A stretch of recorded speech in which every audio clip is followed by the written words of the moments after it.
అంటే ఈ పిల్లని కోపం తెప్పించే మాటలు అంటే కనుక హ్మ్. ఆమె కోపంలో కానీ బాధలో కానీ ఏదైనా అంటే అయిపోతుంది.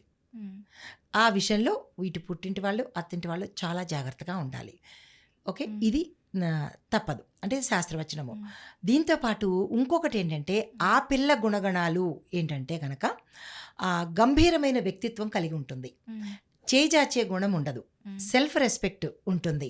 దీంతో పాటు ఆమె అంతర్ముఖంగా ఎక్కువగా ఉంటుంది.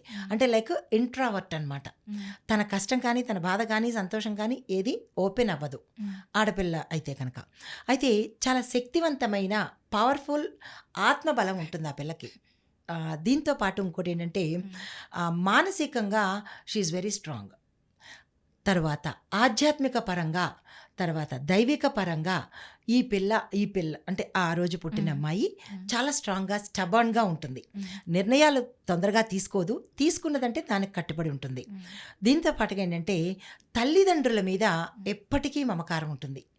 మిగతా ఆడపిల్లలకి ఉంటుంది కానీ ఎక్కువగా పర్సంటేజు ఈ ఆడపిల్లకి. ఎందుకంటే చంద్రుడు మాతృస్థానము, ఎక్కువగా ఆడపిల్లకి అభిమానం ఉంటుందన్నమాట.